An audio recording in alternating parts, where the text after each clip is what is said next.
Sir any regret in life چند صاحب؟ 1977 میں جب ماشاء اللہ لگا تو ولیمے کے دن، جس دن میرا ولیمہ تھا، اس دن مجھے اریسٹ کر لیا گیا اور شاہی قلعے بند کر دیا گیا. اوئے ہوئے وہ تو آج تک تانوں تانے پہندے ہوں گے. بالکل پہنتے ہیں جی. اوئے ہوئے ہوئے کہ مکلاوے تے جانا سی تو منڈا جیل ٹر گیا. منڈا جیل چلا گیا.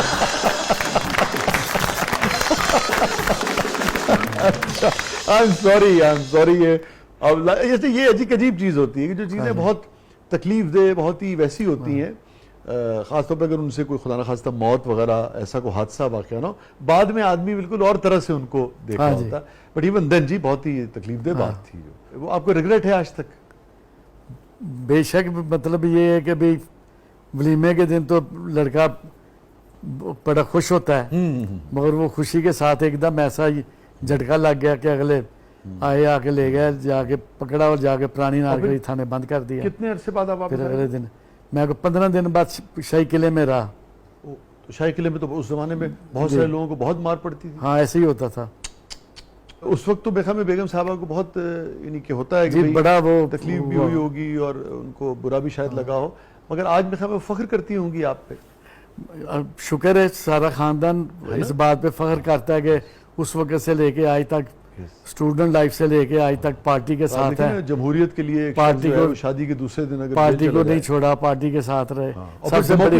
سب سے بڑی بات تو یہ ہے نا. ہاں پاکستان میں جمہوریت کے لوگوں نے بڑی کئی صاحب قربانیاں دی ہیں، بہت قربانیاں دی لوگوں نے. اور ڈکٹیٹرشپ کے خلاف یہ ملک جو ہے، یہ آج بھی بیشتر عوام جو ہے اس کے خلاف آج بھی کھڑی ہو جاتی ہے. کمال ہے.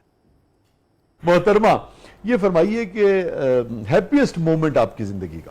ریسنٹلی 2023 میں جب میری ایم فل کی degree food safety and quality management میں کمپلیٹ ہوئی تو مجھے میرے والدہ اور والد نے ساتھ گریجویشن میں اکمپنی کیا. اور جب انہوں نے کہا کہ اب اپنی گریجویشن کیپس کو آپ اوپر پھینکیں تو وہ ایک خوشی کا احساس ہے جو میں شاید زندگی بھر کبھی نہیں بھول سکتی کہ میں اپنے والدین کی زندگی کے اندر ایم فل گریجویٹ ہو گئی اور وہ میری کانوکیشن کی سیریمنی کے اندر دونوں موجود تھے. صاحب سب سے پرمسرت لمحہ آپ کی زندگی کا؟ 88 میں الیکشن ہوا تو پولنگ ختم ہوا 5 بجے تو میں داتا صاحب چلا گیا. وہاں میں جا کے عصر کی نماز پڑھی، دعا مانگ کے میں واپس آیا. جب میں واپس آیا تو میرے گھر سے پہلے انجینئر یونیورسٹی آ جاتی ہے، انجینئر یونیورسٹی تک ٹریفک بند تھی تو آتش بازی چل رہی تھی. تو وہ مجھے یہی لگا کہ بھی یہ تو اب یہ میرا گھر آنے والا ہے تو یہ چل رہی ہے. تو میں پھر کوئی راستہ ہی نہیں دے رہا تھا، بڑی مشکل سے ادھر ہی لوگوں نے نکال لیا، مجھے کندھوں پہ اٹھا لیا اور وہ گھر لے کے گئے کہ ابھی آپ ایم پی اے بن گئے ہیں. خوشی کی بات یہ تھی، بڑے اعزاز کی بات تھی. سب سے زیادہ آپ کے لیے افسردہ لمحہ؟ ویسے بھائی 2019 میں میری والدہ اس قدر بیمار ہو گئی تھیں کہ ہمیں ان کے بچنے کے چانسز دکھائی نہیں دیتے تھے. تو ہماری یہ خالہ ہیں، ہم ان کو شناز خالہ اور پیار سے ایس کے کہتے ہیں، وہ ان کے پاس رہنے کے لیے چلی گئی تھی کیونکہ ہم یہاں پر سمجھتے تھے کہ ڈاکٹرز ان کا علاج صحیح طریقے سے نہیں کر پا رہے. اس دوران میں رمضان تھا تو میں اپنے والد کے ہمراہ گھر میں ہوتی تھی تو میں فروٹ لینے گئی تھی اور میں چھوٹی تھی، اتنی میری عمر نہیں تھی تو مجھے فروٹ صحیح طریقے سے لینا نہیں آتا تھا. تو مجھے یاد ہے میں گھر آ کر واش روم میں دروازہ بند کر کے گھنٹوں روئی تھی اور پھر اس کے بعد میں نے تہجد کی نمازیں شروع کی تھی کہ میری والدہ کو اللہ تعالیٰ صحت یاب کرے.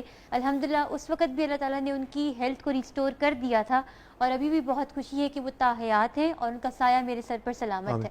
تو وہ جو بچی پھل خریدنے کے لیے گئی اور اس کو لگا کہ ٹھیک طرح سے وہ نہیں خرید سکی، اس نے بہت اسے ڈسٹرب کیا. جی بالکل. Very sad, very sad. یہ ناظرین بڑی اہم بات ہے ہمارے ہاں بچوں کے لیے، نوجوانوں کے لیے جو ٹین ایجرز ہیں، کوئی پلیٹ فارمز اس طرح سے میسر نہیں ہے کہ ہم ان سے بات کر سکیں، جان سکیں. آخر ان کے بھی تو کچھ ایشوز ہوتے ہیں، ان کے بھی کچھ مسائل ہوتے ہیں، ان کے بھی کچھ پریشرز ہوتے ہیں، وہ بھی اداس ہوتے ہیں، وہ بھی غمگین ہوتے ہیں. کیسے انہیں ان مسائل سے، ان غموں سے، ان دکھوں سے، ان پریشر سے باہر لے کر آنا ہے. سپورٹ سسٹم ہوتا ہے فیملیز میں، مگر ہمیں لگتا ہے کہ بھئی یہ جو آدمی جب تک بہت ہی پریکٹیکل لائف میں نہیں آیا شاید اس کی زندگی میں کوئی دکھ، کوئی غم، کوئی پریشانی نہیں ہے. حالانکہ بعض اوقات کچھ چیزیں ایسی ہوتی ہیں جو ساری زندگی کے لیے اس کی شخصیت کو نقصان پہنچاتی ہیں، توڑ پھوڑ دیتی ہیں، ٹراماز میں کنورٹ ہو جاتے ہیں بہت ساری چیزیں جو ہے. تو بچوں سے اپنی ینگسٹر سے بھی بات کرنی چاہیے, اس سے پوچھنا چاہیے, اس سے جاننے کی کوشش کرنی چاہیے, ان کا بھی کتھارسس ہونا چاہیے, ان کو بھی اپنا دل ہلکا کرنے کا موقع ہمیں فراہم کرنا چاہیے. چند صاحب, آپ کی زندگی کا سب سے غمگین لمحہ؟ 93 میں بائی الیکشن ہوا تھا, تو میں بائی الیکشن میں امیدوار تھا, تو اس وقت رزلٹ آ رہے تھے تو ہر طرف سے میں جیت رہا تھا. پھر ایک دم یہ ہوا کہ بھی میں کوئی تقریباً 300-400 ووٹ سے ہار گیا ہوں. عباس شریف صاحب میرے مقابلے میں تھے, وہ ایکچوئل میں وہ الیکشن جیتا ہوا تھا. جلوس نکال کے مجھے لوگ لے کے گئے تھے کہ بھی ہم جیت گئے ہیں. پھر ایک دم ایک سرکاری اہلکار آیا, اس نے آگے میرے کان میں کہا کہ آپ الیکشن ہار گئے ہیں, آپ یہ جو جلوس نکال رہے ہیں اس کو دیکھ لیں آپ. تو میں پھر میرے لیے وہ بڑا مجھے شاک لگا کہ بھی جو رزلٹ آ رہے ہیں اس میں تو ہم ہر جگہ سے لیڈ کر رہے ہیں, جیت رہے ہیں, تو یہ کیا ہوا. مگر وہ جو ہوتا ہے اس میں جو پیچھے بیٹھ کے جو ہاتھ دکھائے جاتے ہیں, ان میں میرے ساتھ بھی یہ ہاتھ ہوا تھا کہ وہ الیکشن میں جیتا ہوا تھا, پیپلز پارٹی جیتی ہوئی تھی, مگر وہ ہرا دیا گیا تھا.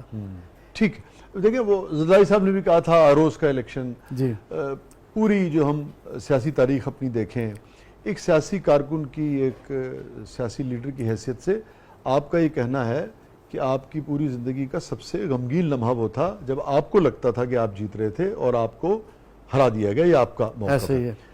اب آپ کیا سمجھتے ہیں کہ یہ گلہ تو تقریباً ہر پارٹی کو کہیں نہ کہیں کبھی نہ کبھی رہتا ہے, اور آپ کا یہ کہنا ہے کہ جو لوگ پیچھے رہ کے کرتے ہیں, مگر پیچھے رہ کے اگر کوئی کرتا ہے, مگر جو بھی کچھ ہے اس میں سیاستدان یا دوسری پارٹیاں شریک ہوتی ہیں. اب آپ کیا سمجھتے ہیں کہ تمام تر غمگین لمحوں سے گزرنے کے بعد بھی سیاستدان کیوں گیم کے رولز نہیں بنا سکے کوئی بھی کہ منصفانہ الیکشن جو ہے وہ ہو سکے؟ کوئی بھی حکومت ہو برسر اقتدار, اس کو یہ چاہیے کہ خدا کے لیے وہ اس ملک میں الیکشن غیر جانبدار کرا دے, کوئی الیکشن جیتے, جس کو پاکستان کے عوام ووٹ دیں اس کو وہ مانا جائے, وہ رزلٹ مانا جائے. کیا پیپلز پارٹی نے, آپ نے بھی, آپ کا کہنا ہے کہ آپ کے ساتھ زیادتی, آپ لوگوں نے یہ سب کچھ سہنے کے بعد بھی کہ ایسا ہوا کہ جب اس کے بعد موقع ملا آپ نے کہا کہ نہیں ہم اس کا حصہ نہیں بنیں گے, مگر تاریخ تو بتاتی ہے کہ ایسا نہیں ہوا, سب اپنے اپنے موقع پہ حصہ رہے.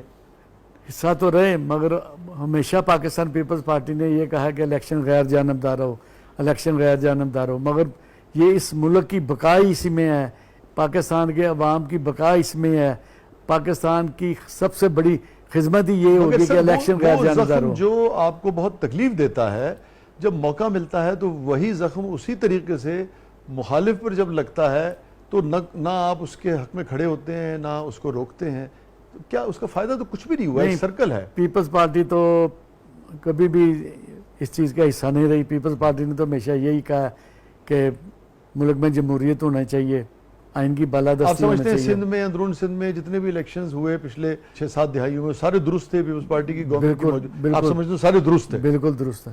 چند صاحب نو کامنٹس.